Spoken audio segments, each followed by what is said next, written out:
Hey there!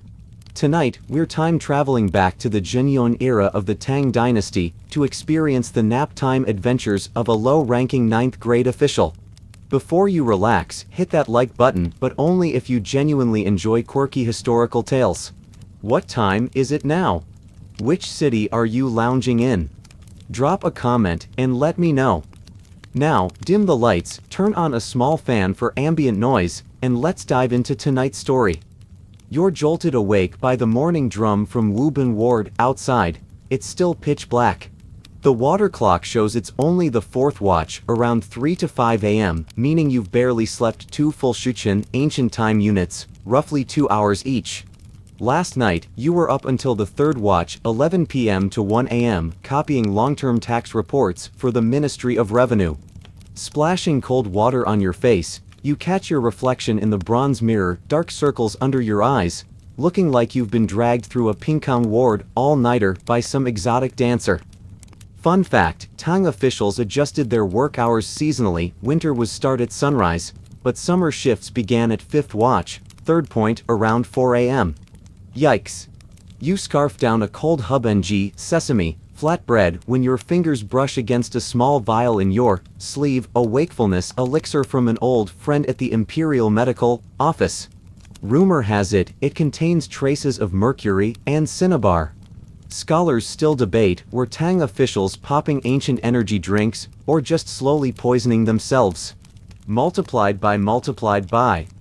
As the ward gates creak open, you shuffle toward the Imperial City with other bleary-eyed bureaucrats.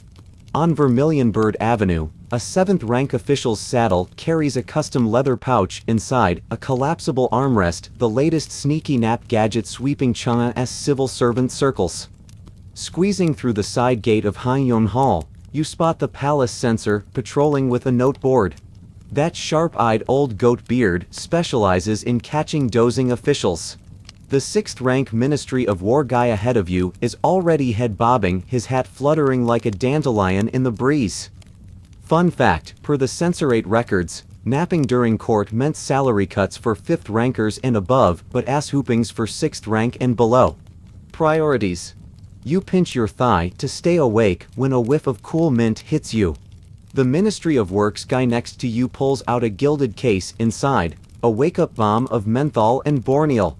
Modern science confirms, yes, it stimulates alertness.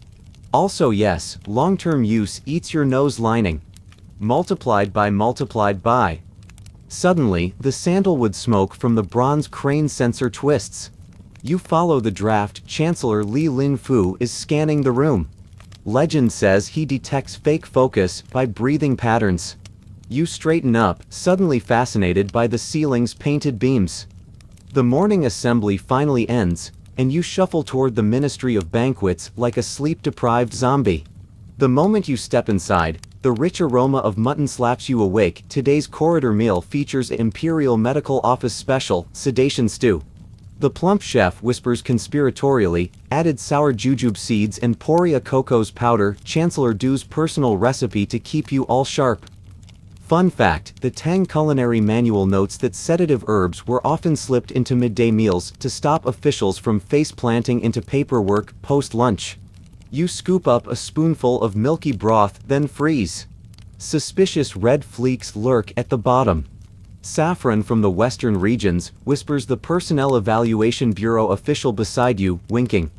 The Tibetan envoy gifted 300 katas last year. His Majesty gave it all to the ministries.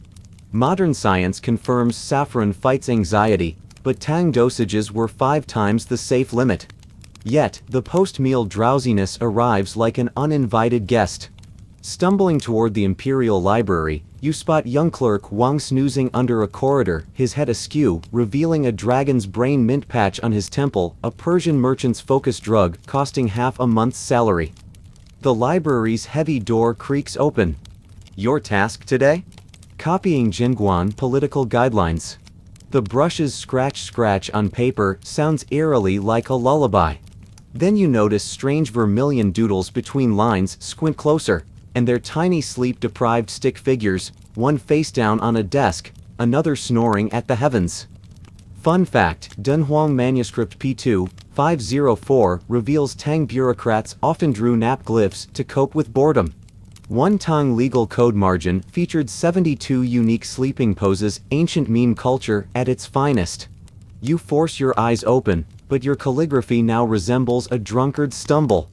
Old Zheng slides you a celadon medicinal pillow. Try this, filled with Master Sun's sacred remedies, calming herbs. The moment your head touches it, sandalwood chrysanthemum coolness envelops you. Archaeology confirms these pillows held magnets or amber, though modern tests suggest the placebo effect did most of the work. In a haze, you dream of flying as a butterfly over paperwork mountains until a door slam jolts you awake. Oops. Your drool has transformed the freshly copied document into a monochrome landscape painting. Luckily, it's only Chief Tui sneaking in, yawning as he unties the anti-snooze silk cord from his toes. The window shadows have stretched long. Rubbing your stiff neck, you spot a lacquered box on your desk. Inside, a Mengding tea cake from a Sichuan colleague, its wrapper scrawled with, 3 bowls summon immortality, but caution, night owl side effects. You chuckle bitterly, breaking a chunk into the grinder, your third alertness gift this month. Fun fact, the classic of tea warned that afternoon tea caused insomnia, so officials adopted morning tea, evening soup rituals, switching to jujube sedative broth by dusk. Just as crab eye bubbles rise in the bronze teapot, thunderous snoring erupts from the chancellery.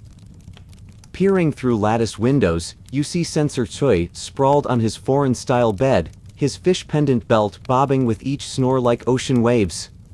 Academic debate, did systemic sleep deprivation birth the courtroom snore, as a multiplied by Tang political phenomenon? Multiplied by. You sip scalding tea, then pause. A whole leaf floats up, its surface needle carved with a poem. Afternoon sleepiness strikes. I chug tea to resist. But when work ends at last, I'm drunk with exhaustion. Some anonymous predecessor's poetic protest against the grind. The evening drum rolls down Vermilion Bird Avenue, freedom at last. As you pack your scrolls, your fingers brush against the sneaky desk pillow bought from a Western market merchant. This folding headrest cost half a month's salary, hides under paperwork, its sandalwood surface inlaid with silver zhuangzi quotes, in sleep, souls mingle. Fun fact, a Tang folding pillow unearthed in Astana tombs matches the 6 codes of Tang's specs for multiplied by napping upright without messing up your hat. Multiplied by. You're testing its ergonomics when the door creaks. Panic, you shove it back just as a clerk enters with a food box, the censor-rates working late on canal audits. Midnight snacks provided. Inside, sesame cakes and a vial labeled wakefulness pills. Modern tests show these mercury-laced pills likely cut Tang bureaucrats' lifespans short. Outside, moonlight paints the empty avenue. Distant patrol torches flicker like fireflies. Clutching your contraband pillow, you finally grasp why colleagues say, a well-rested 9th rank beats a sleepless 3rd rank any day. Home at Woburn Ward, your wife's prepared midnight porridge, jujube kernels simmered soft, dotted with goji berries that float like 5-rank officials' robe patterns. Pro tip, Tang dietetic materia mythica insists smashing jujube pits in fermented rice unlocks their multiplied by full sedative power. Multiplied by. The bowl's still warm when rustling draws you to the study. Your ink-smudged 7-year-old stretches for the 1,000-character classic, Dad, I dreamed you were a tired crane hunting bugs in paperwork. Sleep science confirms, multiplied by chronic overtime warps family members' dreams too. The night watchman's clappers snap you awake. Oh no, tomorrow's canal report isn't done. Your wife lights a gilt candlestick, revealing your dark circles now reaching your cheekbones like a Kunlun slave mask. By 3rd watch, your eyelids weigh a ton. Then, bang bang bang, a censorate courier shoves a purple-sealed urgent memo at you, military grain accounts. Review now. His sesame-speckled lips betray his own snack break. Archive gem, Dunhuang documents reveal midnight document deliveries caused official PTSD. Tang chronicles describe multiplied by night palpitations. Multiplied by. The broken seal reveals border provisions spreadsheets. Ink blurs into squiggly worms, then you hallucinate last year's doodle of a nap-deprived stick figure waving at you. Scholars feud, were Tang margin doodles lazy rebellion or psychological survival tactics? You gulp a wakefulness pill, its bitterness clawing your throat. The mirror shows your gargoyle-ish swallow face, a dead ringer for those sword-swallowing figurines at the market. At fifth watch, you collapse onto your foreign-style bed.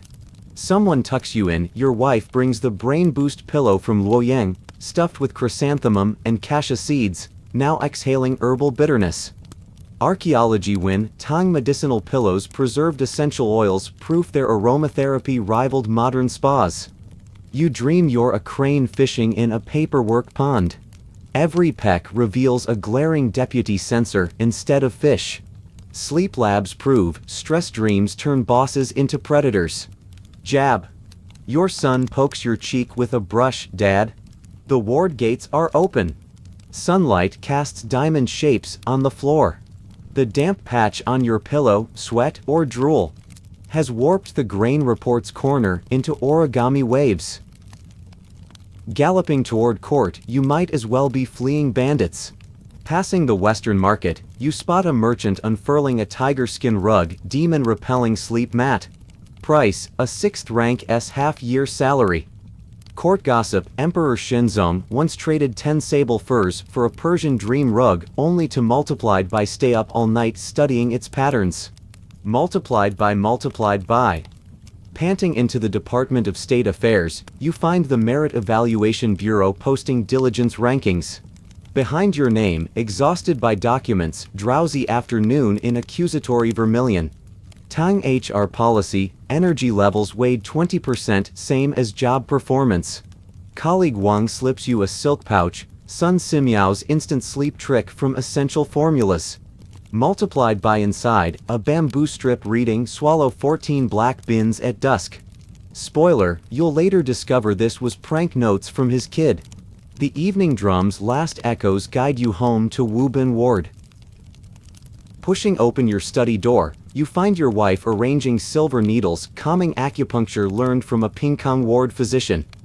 Sleep hacker's secret, Dunhuang medical scroll P3930 reveals Tang officials ban self-needling, lest disturbed qi shatter the spirit, though Bai Hui and Shenting points were famed for insomnia relief. You lie down obediently, only to spot your son peeking behind the screen, clutching yesterday's nap doodles, now colored with vermilion robes for each stick figure official. Child psychology notes, officials' kids often role-play paperwork to process parental absence anxiety. As needles pierce your neck, you recall tomorrow's surprise exam, the personnel ministry's special cruelty of scheduling tests at peak drowsiness hour.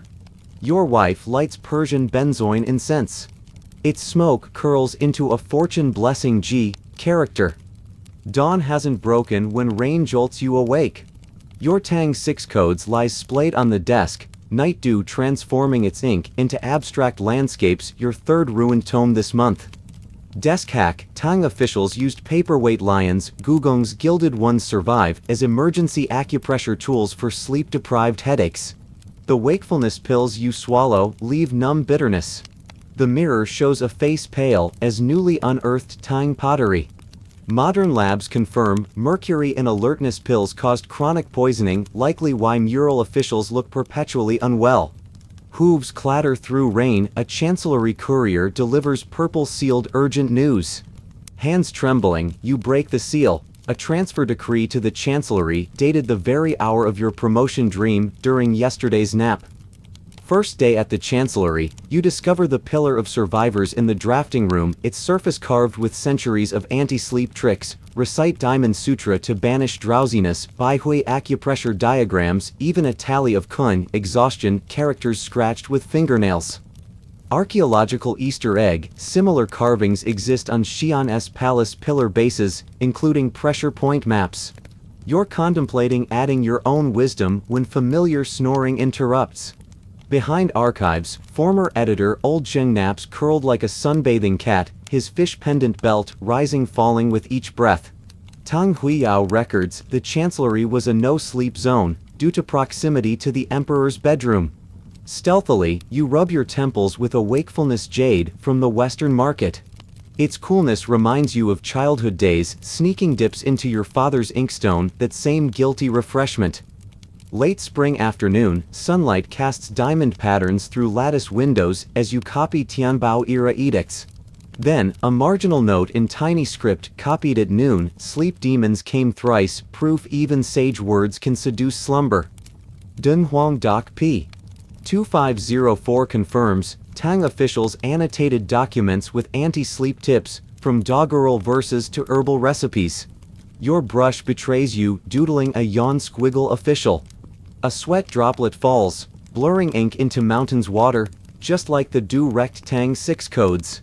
Conservators' discovery, many such accidental artworks contain saliva traces, physical proof of bureaucratic exhaustion. Children's laughter floats in. You remember your son coloring doodles in vermilion. The edict's characters shimmer, becoming dancing stick figures.